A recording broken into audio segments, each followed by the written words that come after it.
started. I don't know that I will have any information tonight that anybody is already not aware of. There are some numbers that I will give tonight that will be actual projected budget numbers for next year. Some of them will just be recaps of this year. The reason for that is I got our state equalization guarantee amount about 15 minutes ago. So there was no way I'd be able to revise this presentation and make it something that everybody could understand in 15 minutes.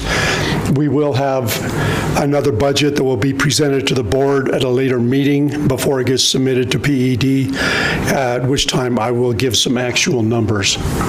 So with that, let's get started. These are the notable budgeting challenges for this year. The legislature tried and failed and tried and succeeded to give an average 1% increase for all public school employees. In the past, when our district has had that average number added to the legislation, we've generally just passed that percentage, whatever it was, on to all employees. That cost is going to be just over $144,000. Big change for this upcoming year is all employees who purchase any medical insurances, whether it's health, vision, or dental, will see a change in the percentage that the district pays and a percentage that the employee pays. The district will now pay 80% of your monthly premium. That will be a cost to the district of just over $244,000.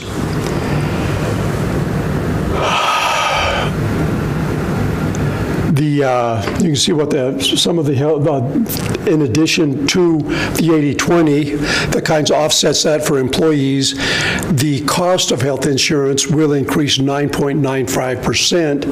The cost of that to the district will be $74,000 plus dollars. Dental insurance will go up 4%. Vision insurance will not change at all. Property and liability, 16% increase. It has become very, very expensive. Two reasons for the increases in property and liability insurance. First of all is on the eastern side of the state, they have a lot of violent wind and hailstorms. They have to replace a lot of roofs. Unfortunately, we don't have that issue over here. The other problem, which is more frustrating, is there are a lot of sexual harassment complaints between staff members, but even more so staff and students. As a result, there are a lot of lawsuits that have been filed in the state. Those costs get passed on to school districts in the way of premium increases. And I will go back, the health insurance costs are increasing. The big driver on that is, I'm sure you're all familiar with Wegovy, the GLP-1 medications, the weight loss medications. Those cost the insurance company about $1,500 a month. Those have become very, very popular. As a result, those medications and other medications have caused heavy increases in the amount of money that the insurance company is paying out. The other issues we have, and I can't really put a number on those, we have declining enrollment. A lot of that is driven by declining birth rates in the community. We talked to the tribal council about that at a meeting not too long ago, and they said that the program that they have instituted at Teen Health is working, and I'm glad that's working with our teenage mothers. But at the same time, I wonder what it's going to do to the population of Zuni in a generation or so.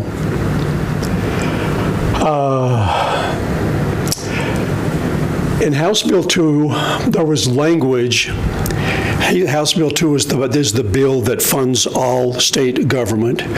There was language in there that said Native American language and culture teachers would be fully funded, but there were no dollars attached to that. So I asked a couple of people at the spring budget workshop about that, and they all kind of went around in circles and wanted to blame somebody else. But bottom line, somebody at the state thinks we've got enough money to pay for those teachers, even though the state mandated higher salaries for those teachers. They said they are not going to give us any more money for them. So we will continue to fund them as we have in the past. And that has been one out of the Native American, the Indian Education Act, and one out of Title VI, and the others will be funded out of operations. The total cost on those is about $780,000 a year. The SEG increase, I have question marks on that. I did find out that we should get about $700,000 more next year than we got this year. Any questions about those budgeting challenges for the upcoming school year?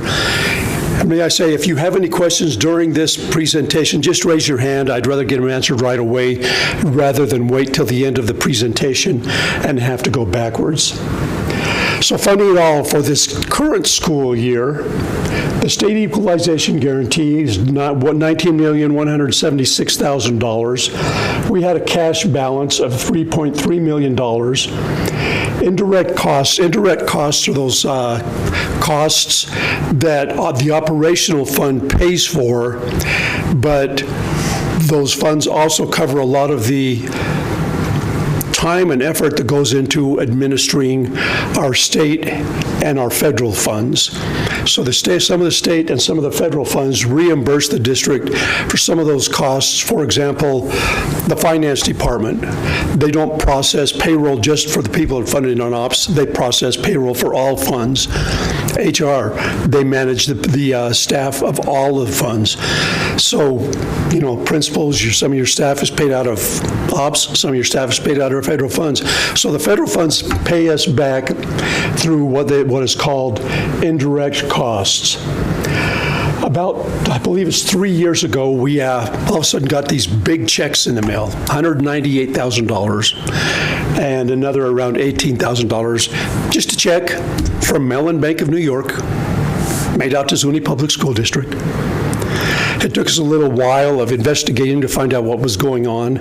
Apparently there's a solar farm somewhere in the county, and we are getting money for property that's been taken out of the tax base, from all I know. Anyway, we've been getting $217,000 every year for the last few years, and we'll gladly accept it and continue to budget. Interest on investments. In December a year ago, we changed our banking relationship from Wells Fargo to Pinnacle. All of our checking accounts with Pinnacle earn interest. They did not at Wells Fargo. In addition, we have some money invested with Morton Capital. Rather than just keep it in our operating account and earn a very small amount of interest, we have it invested. So we earn about what does that say, $84,000? $64,000 in interest, which is the cost of a Title Level 1 teacher almost. So fixed costs, these are those costs that we will have to pay just to have the doors open. Salaries and benefits, property and liability insurance, utilities, software agreements. Now you may say, what do you mean software agreements? We have software agreements such as our student information system with PowerSchool. We have software agreements for storage of all of the video that our cameras take. We have a software agreement for our accounting and HR system. There are a lot of software maintenance agreements that we have. Without those agreements, we wouldn't have the software. We wouldn't be able to operate a lot of our programs. Then our ancillary services, our physical, occupational therapists, psychologists, social workers that are not contracted, that are not district employees, but are contracted through outside agencies. We have those costs as well. Then whatever's left over, we budget for supplies and materials, for student travel, for rental costs on copiers, all those other little things that keep the district flowing. Once we finish budgeting just payroll, that's just payroll, we're usually left with about $5 million for everything else, including those non-payroll fixed costs, and they are adding up quickly as costs are going up, especially the insurance and the utilities. Those costs are expanding, are increasing exponentially. Operations by budget code. I'm going to have to walk over there because I can't read that one from here. It's too small. Or maybe I can just turn around here and keep the mic on. Okay, these costs are what I anticipate the district will spend next year. Salaries and benefits, just under $16 million. Ancillary costs, $225,000. Professional development. And by the way, this is just out of operations. This is strictly the operations budget. Professional development, other professional service, that includes legal and audit services, maintenance and repairs, utilities, huge bite in utilities, insurance, travel and training. The student travel alone is about $125,000. That includes all the field trips we go on, but the bulk of that is for all of the athletic trips that we take that are not covered by the athletic fund. Instructional materials. Boyd, which subject is up next year? Do you know? Okay, math is always a big one. Supplies and materials is huge. That includes not just classroom supplies, it includes custodial, it includes maintenance, it includes all general supplies and materials that we use. Supply and fixed assets, those supply assets are generally computer-related items. We don't spend a whole lot of money on fixed assets. Fixed assets are those assets that cost more than $5,000. Next year, we will probably be replacing some of our vehicles that maintenance uses. I know they want to replace a flatbed and a dump truck and some others. So next year, our total anticipated budget, and these are raw numbers, as I say, I haven't finished them all out, it's $20,452,000 plus or minus.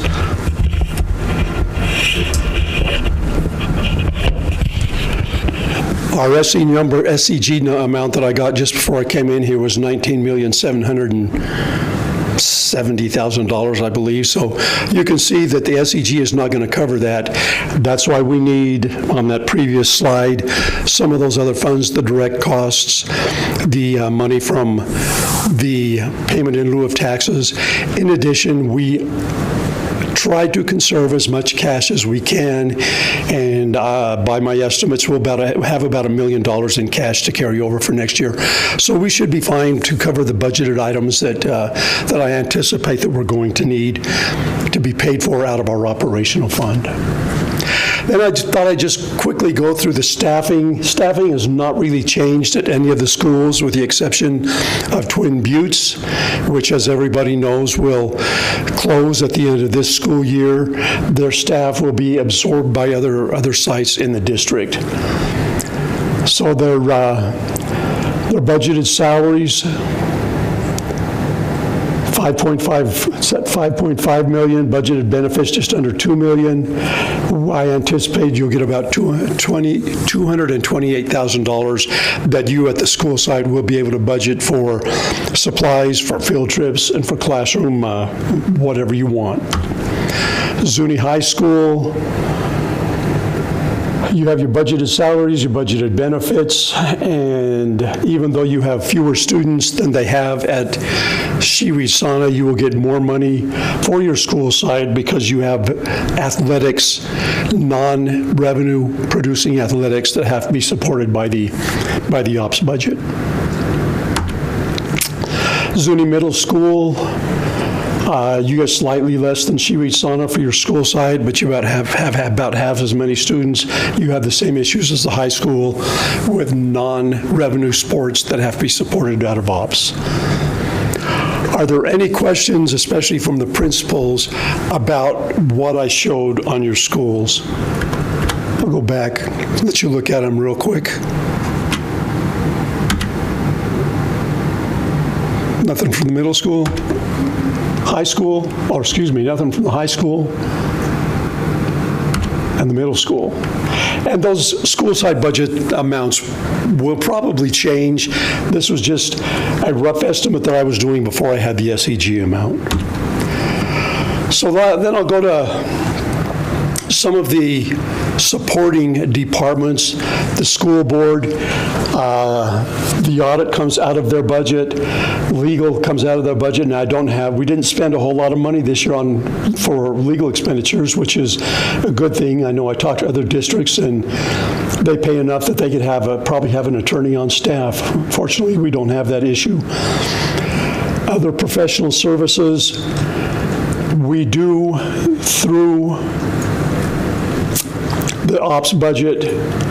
We pay dues to the National School Board Association.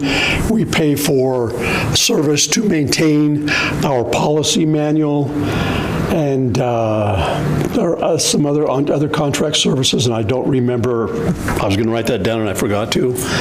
But that's school board superintendent. We have the salaries of the superintendent, the director of special education, and director of curriculum and instruction. They have a professional development budget. Other charges, I believe we pay is it EdLeo, the system we use to maintain the website? Okay, we pay the EdLeo software system out of that. We have a copier in the curriculum department that we pay the rental fee out of that. Then they do have supplies and materials that they purchase. Finance office, we have salaries and benefits for me and for accounts payable clerk, a payroll clerk, and 2 people in the warehouse. Most of the professional development that's paid for out of that is for either training on our Tyler technology system for payroll and payables, or the New Mexico WASBO conferences that anybody with a business official's license is required to attend every year. We do have we do pay for the district copier, most of the district copiers out of that fund. The biggest software maintenance agreement is the agreement for our iVision system. It maintains payroll, payables, the general ledger, inventory in the warehouse, the fixed asset inventory. It's not just payroll and payables. It is a fairly robust system. Then we have supplies and materials that we have spent to keep the office running. Human resources, we have salaries and benefits for the director as well as 3 assistants. They have professional development trainings. They go to trainings for the benefits, mostly related to ERB and insurances, but also for spring budget workshop, personnel conferences, and I believe in the past, I don't know if this year or not, but I know in the past you've gone to New Mexico WASBO conferences. Advertising, we are required to advertise because of our ethnic makeup. We are required to advertise positions in, I believe it's PR media. Other contract, excuse me, I've been fighting bronchitis for a couple of weeks. They have some other contract services that are provided. Frontline is the one that comes to mind first of all. They do have some software maintenance agreements, and they also do general supplies materials. You may notice it's a little higher than finance. They pay for the employee appreciation, I don't want functions, I'll call them, out of human resources. Technology, they don't have any salaries and benefits. Their salaries and benefits are paid out of Title VII. They do have professional development. They have a lot of software agreements, their biggest one being the maintenance for cameras and the storage of the video storage for, I believe it's 30 days. Was it 30 we finally agreed on, or was it 90? Anyway, they store all the video from our cameras, and it is fairly expensive to do that. They spend a lot of money on general supplies because they have to buy the general supplies and maintenance for all of the computers and computer-related equipment in the district. Fixed assets, I looked that up this morning, what they purchased. And off the top of my head, I can't remember what it was. They generally spend more money on supply assets, those assets under $5,000. So operations by function. When I say function, we divide our expenditures up, or we expense items based on what part of the district they are serving. The bulk of our expenditures are paid for instruction. The instruction functions are $1,000, which is direct classroom instruction, $2,100, which is student support. Most of student support is related to ancillary services, library services, or homeschool liaisons. Instructional support, a lot of that is library-related expenditures, but a couple of years ago, the state required that we begin changing the way we expended all professional development that the teachers and instructional staff attend. It's not actual classroom instruction, it is instructional support, so there's a lot of professional development now that is coded to function 2200. 2300, we have the superintendent's office, the director of curriculum and instruction, the director of special education, and any expenditures related to those three departments. In general administration, school administration is what happens at the individual school sites. Central services are finance, warehouse, human resources, and technology. 2600 is your support services department, and 2700 is non-to and from transportation. Most of the numbers you see in to and from in 2700 are related to field trips and athletic contests.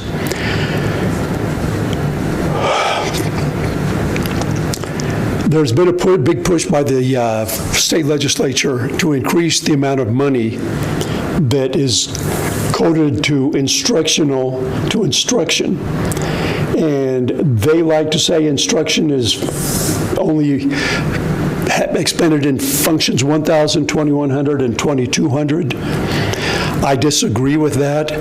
I would say 2,400, the principal's office, has a lot to do with instruction because they have a lot to do with discipline.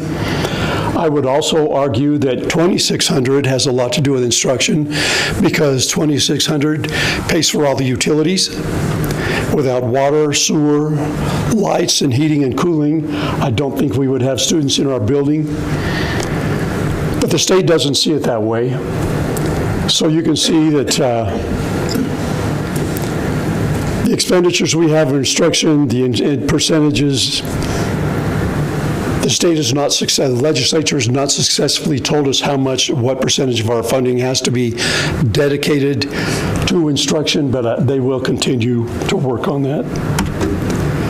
Okay, aligning the budget to the strategic plan. This is something that I have not included in a budget in the past. And I'm going to, if there are questions, I will defer to Mr. Lewis to answer those, but I'm going to come around to go over these real quickly. As everybody is aware, back a lot of the time during COVID, the district created the graduate of a Zuni profile. And at the same time, we began creation of a strategic plan. And there are always questions about, not questions in the community or in the district, but questions from the state about how does our spending relate to our strategic plan and to our Zuni graduate profile. So, aligning the budget to the strategic plan and the ZPSD graduate profile, fostering high academic achievement. Do I need to read these, or is everybody able to read those on their own? I hate to go to conferences where everybody just reads the slides. But basically, we're trying to make sure we spend money to foster high academic achievement, support healthy and adaptable students, cultivate and nourish partnerships, cultivate and inspire our team, create safe and inspiring learning environments. Those are basically the strategic plan and the graduate profile. So how do we do that? These are the programs that we have been purchasing over the last few years. Amira is related to math and reading, and I believe every month classes get recognized for the highest growth. Heggerty is also reading. Illuminate and Horizon are testing platforms. Fresh Start is a math consultant-based software or program, I should say. Nordquist is literacy. Intentional Design is coaching, observation, and feedback. That one is for the staff. Elevation and WIDA. Now, this one is kind of interesting. For a number of years, we never successfully spent our Title III money. Title III money is devoted to English language learners. I was at a federal programs directors meeting, I believe 3 years ago, the only one I have ever attended, and why I decided to go that one, I don't know. But when I was there, I learned that there are courses that our teachers and our educational assistants can take to help elevate their ability to teach English language learning students. So we are compensating our teachers and our EAs for taking elevation or WIDA courses. Over the last few years, we've spent well over $100,000 in stipends for our staff to complete those courses. I hope they're making a difference in the classes. I assume they are. Vector Solutions, our green schools, a lot of SEL work. EDIA is an attendance improvement software. Hand in hand with that, we have the attendance incentive program that's ongoing. Vector Solutions, as staff, we all know and despise, I will say, our vector training. No, we love it. Oh, I'm sorry, we don't despise it, we love it. We love those hours that we get to spend doing that. But there's not just training for staff, there's also training for students. Wested and APT Family Champions, I don't know, it was 3 years ago, or maybe 4, that we began purchasing student supply kits. For a long time, we purchased supplies out of JOM funds, and people would come to the school and pick them up. Now, at the request of Mr. Lewis, and I like the request, we just purchase student supply kits and we send them home. And I believe, was it this year or last year, we started purchasing the hygiene kits to go along with those. So it's not just student supplies for the classroom, it's also stuff they can take home. District costs, it's not small. We spend in the neighborhood of $500,000 on these programs to support our strategic plan and our ZPSD profile graduate.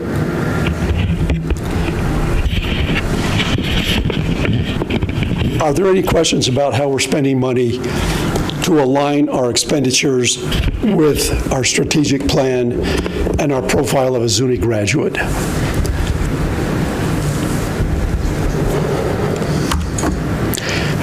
Any questions on the operational budget? I have a question. I guess going back, I know you mentioned about indirect cost rates, that's an administrative rate, and you mentioned who determines that rate? The indirect cost rates are calculated by PED, and it's sent to us every year. We don't have any participation in that calculation. And our rate, I believe this year was 6.65%. So, and there are certain programs that are charge that indirect cost rate in order to recoup some of the costs for the administrative service. Is that correct? Yes, there are some that are and some that do not. JOM, for instance, does not allow us to recoup indirect cost rates. Title VII, the Indian Ed portion of Title VII, we could recoup indirect costs through that fund. But we can use that fund the same way we use operational money, so I just don't see the sense in just moving it from this fund to this fund to spend it the same way. So we don't charge it there, but we do charge it to Title I, to IDEAB, to Title III, to Title II, I believe Title IV. And another question I have is looking forward, we're anticipating to buy new furniture for the new schools being built, so where's that money going to come from? When you get an allocation from the state for a new school, part of that allocation is an allocation for new furniture, and I believe our allocation is going to be in the neighborhood of $3 million. Mr. Lewis and I are going to be making a visit to a furniture supplier later this month. When I was at the spring budget workshop, I talked to a couple of furniture vendors. I gave them the name of the people at Decker that will be handling all that. Will our budget that we are allowed by PSFA to use, will it be enough to cover all of our furniture needs? Probably not, but it will cover a large portion of them. I know at Shiwit Sana, we didn't have to buy any desks. We didn't have to purchase any chairs. The furniture budget covered all of that. So I'm anticipating that it will cover all of the classroom furniture needs, as well as the cafeteria. How about electronics, learning tools? That's a big squeeze. Electronics are not considered furniture. So most of the electronics we have will be moved. People will not be getting new laptops. We will not be getting new desktops. We will not be getting new copy machines. All that will be moved. And we anticipate using a moving company like we did at Shiwit Sana to move stuff, because they will be trained and they will bring their own trucks, their own people, and their own dollies and pads and everything to protect stuff. But we will have a furniture budget from PSFA. Thank you. Okay, let's move into federal funds. There's been a lot of concern about federal funds. Whether you love him or whether you hate him, our president has said a lot about closing the Department of Education and cutting off this fund and that fund, and it's caused a lot of consternation, a lot of anxiety among schools. But for Zuni Public Schools, the numbers we're getting from the state, the budget numbers we're getting from the state, have not decreased. So Title I, the amount we got this year, and when we begin the school year, all we get is a planning award.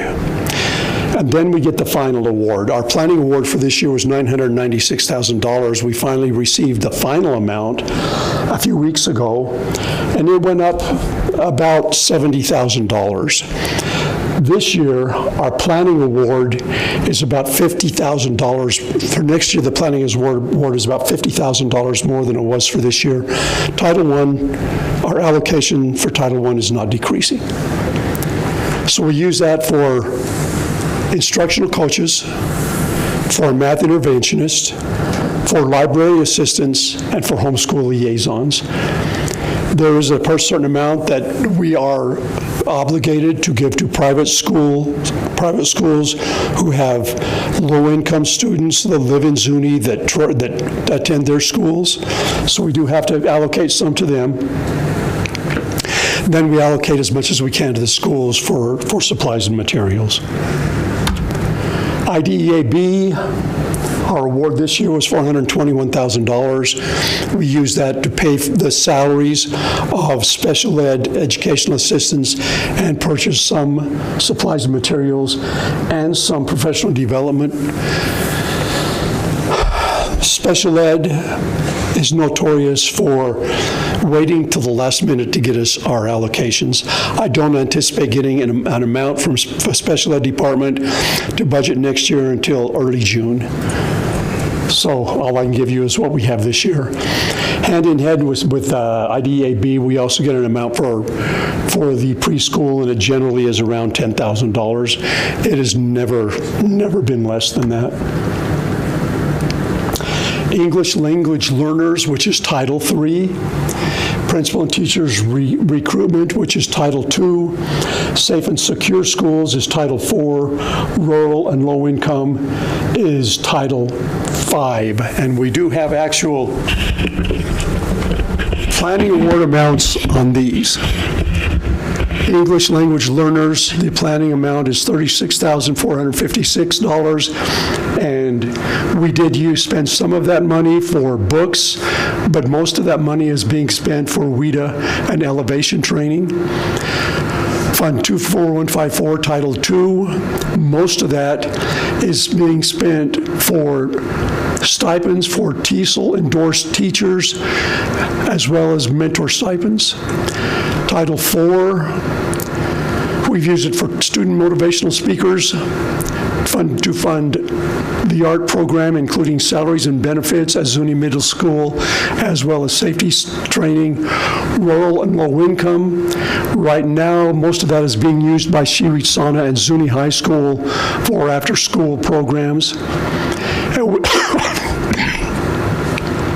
We also use that for recruitment trips. And as you can see, federal funding for the district has remained fairly stable and consistent. I don't know what's happening with other states or other districts, but our funding has not been decreasing substantially. Johnson O'Malley is kind of interesting. They award money over a longer period of time. Our budget this year was $309,000. We used it for 3 EAs. We also use it for funding for training for the Indian Education Committee. I know there were some of them that attended the conference. Was it in Denver this year? Yeah, they attended the conference in Denver. We also allow some of it for student travel and supplies and materials at the schools. Impact Aid Special Ed and Impact Aid Indian Education. Impact Aid has 4 different buckets of money. The big one is basic support payments, and I will talk about that one when I get to construction. Then there is an Indian Ed set aside that is called Title VII, and a Special Ed Indian Education set aside, also part of Title VII. Then there's a construction portion, which is really rather small, and we usually only get an award on that every other year. The Special Ed Impact Aid money is mostly used for general supplies and materials and to pay stipends for special ed related staff. The Impact Aid Indian Education portion mostly is used for salaries and benefits. However, over the last few years, we have, before we got our Impact Aid credit return from the state, I tried to save money in that fund so that we would have it available for construction. So we have a fairly healthy cash balance in there. Right now, it's right at $1 million.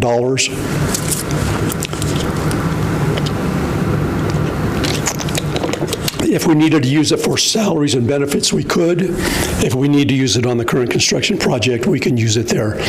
The nice thing about that money is it's very flexible. You can use it for a lot of different things. And you can see the different staffing that we are funding out of Title VII. Is there any question on this slide in funding, how we're using our Impact Aid Indian Education funding? Medicaid, we are reimbursed for services that we receive, for services that we administer. And then we are also reimbursed what is called Medicaid school-based services. We're reimbursed a portion of salaries for our staff, with the exception of educational assistants that work specifically in special education. So all the funding in Medicaid is cash that we receive from the Medicaid program. The cash we receive is ours and stays in the bank, just as the Johnson O'Malley Title VII money. Once we get that cash, we keep that cash. But we use this one to pay for our health assistants and a social worker in the past. We've also used it at times to fund a nursing position. Indian Education Formula Grant. Now, I like this one a lot because our allocation for next year will go up by about $55,000. And we've been using that one, at least for this year, to fund a Zuni language teaching position. With the additional money, we may be able to fund a little more out of that. But more likely, we'll be using it to fund the purchase of student supply kits. This one, unlike Johnson O'Malley, Medicaid, and Title VII. This one, if we don't spend it all, we lose it all. We lose what we don't spend, so we make a concerted effort to make sure we spend all of that grant. Educator Fellows Grant. I believe we were allocated 15 positions this year. This current year? This current year. And right now, I believe we have 14. So we have one position that's not filled. I know that there was money in House Bill 2 for the Educator Fellow Program. One change they made this year is we have to fund some of the support out of our other school district funds, meaning this fund will pay a certain amount of salary and benefits. If our salaries and benefits exceed that, we pick it up through other district funds. They also pay some stipends to the students to cover some of their costs. We now have to pay that out of another district fund. And we have mentors that work with these students that also get stipends that we were also having to pick up out of district funds. I don't know if the reason is because the program has become more popular statewide or if the state is not funding it as well. I'm not quite sure the reason for that. But fortunately, we have the funding available that we are able to do that and keep the program going. I anticipate that we will probably see the same type of setup for next year. Any questions on federal funds? Okay, if not, I will close with a construction update. I know we've talked a lot about construction at a lot of different meetings, but in those meetings, I've never really talked about the costs associated with this project. So I thought maybe I would just break that down for us tonight so that we can see exactly how much everything is costing. So the first column that we have in there is a contracted cost, and I will explain to you why I put it that way in just a minute. The first part of the project that was completed was the athletic complex. Originally estimated to cost over $18 million. The athletic complex is funded, a portion is funded by the state. Everything from the outside ring of the track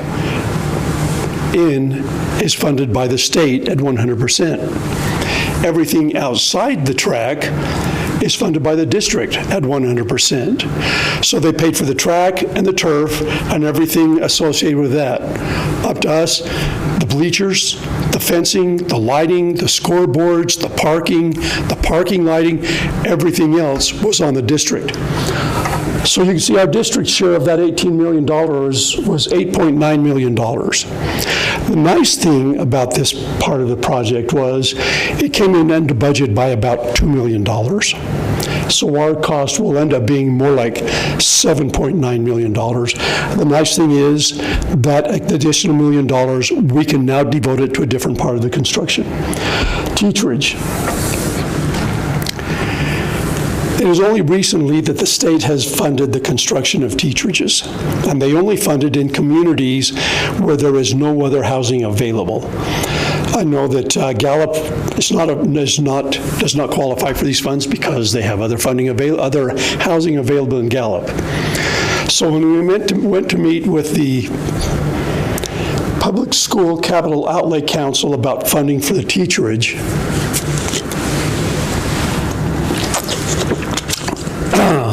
They made a decision how much they would pay per unit. That per unit cost was $550,000, which sounds like a lot of money, and it is a lot of money. But our per unit cost was closer to $900,000. What the state wanted us to do was bring in manufactured housing. We fought that because manufactured housing, even though it has improved over the years, is still not as good as site-based housing.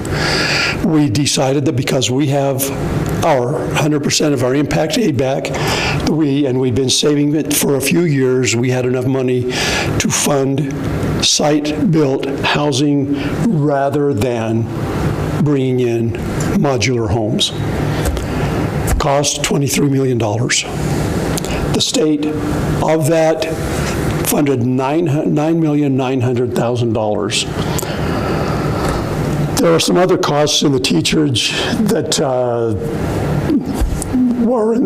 had to do with demolition, and it got put into the teacherage because they wanted to begin the demolition before they went after the money for the school building. Bottom line, the district share for the teacherage housing is $10,574,000. And the nice thing is, that project is coming in at about $4 million under budget. So that frees up another $2 million for us to apply to a different part of the project. The school building, this was the big one. Almost $119 million for that school building. I don't know how many of you have been by and watched that building go up piece by piece, watched all of the drilling of the 450 piers, then the 170 holes they drilled for the ground source, what's the word? It's for the heating, geothermal heating and cooling. Then you watch the steel go up, and now they're putting everything on it. The cost is almost $1,000 a square foot. To put it into perspective, Shiwi Sauna, which is 10 years old, cost $300 a square foot. That's how much construction changed, and a lot of that changed after COVID. Right now, I'm going to assume that school building is going to come in at budget. It may come in under budget. The $6.9 million that we have to pay is for things that they consider above adequacy. One thing that we asked for was an increased gym size, which added to the increase in bleachers, which also increased the size of the auxiliary gym. Then there were other things that we wanted, and it's been long enough that I don't remember all of them. I know the gym was the biggest driver of that additional cost. Then we come to the field house. The field house is something that was desired when this project was first thought about 5 years ago, when we had just barely gotten our impact aid money back. And we sat down and we went to talked about a 12,000 square foot building. It was going to be too expensive. Reduced it to 8,000 square feet. Somehow it got increased back to 12,000 square feet. I don't have a good final cost on the field house. The last estimate that I was given was just under $13 million. The first estimate that we received was $16 million, so it's going to fall somewhere in between. But the field house is going to have, and the field house project doesn't include just the field house, it also includes the bleachers on the home side of the football field. The field house itself will have a weight room, it will have locker rooms, a concession stand, obviously a mechanical room. I will have offices, obviously a press box, a place for officials to meet. It will be a very, very welcome addition to the community. The only reason that we can do the field house is because in 2019, we were able to get 100% of our impact aid money back. And we've been saving it as much as we could for this project. And I'm excited to see how it's going to turn out. The final project is an auto shop. This was not planned in the original part of the construction. The auto shop came as a result of a grant that, well, not a grant, it was money that was awarded to all school districts in the legislative session in 2025, in addition to some money that we received from, I believe, 2023. So we got about $2.5 million available for construction, and we talked about that and decided that a great enhancement to our CTE program would be an auto shop program. So that building is currently in design. It is we are using a program which is called Design Build. We approached the general contractor about the program, about what we wanted, and they went out and contracted with a design firm. Just so happens they did use Decker, the same design firm that designed everything else. So every Wednesday afternoon at 1:30, we are now having auto shop meetings to talk about the design and where we are on anything. We do not have a full cost yet. I have $2.5 million down there because that's how much money we have available for it. We should have a much better estimate on the cost of that building by the end of next week. The drawings we have right now have a 3-bay building.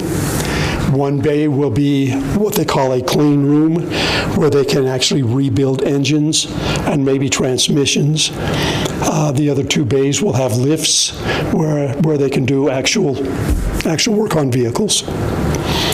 I think the hope one day is that we can have community members come in, or perhaps start with school district employees come in and let the students work on their vehicles, light work, nothing major, changing brakes possibly, changing oil. I know we toured the one in Bernalillo, and that's what they're doing. They had vehicles in there. They were all school employee vehicles that the students were working on. But I'm excited about the construction project that we're going on. I will tell you this, in all honesty, when we finished Shiwi-Sana, I never wanted to do another construction project. They take a lot of time, a lot of time. I will have weekly meetings every Tuesday at 1 o'clock. I know Austin and Clayton both sit in on those, and now I will begin to have the same meetings every Wednesday afternoon at 1:30. And if you want to sit on those, you're welcome to. But it's a time-consuming task, but I know that it will be well worth it when everything is finished, when everything is completed. And I think that, okay, total cost of the project, $176 million. District share, almost $42 million. If we didn't have impact aid money back, we wouldn't even be considering this project. We would have renovated Zuni Middle School and been happy at doing that. But that fight was well worth having because it will benefit this community, and the students will go through this district for the next few decades. Any questions on any part of the budget, anything that you're wondering about that I may not have covered?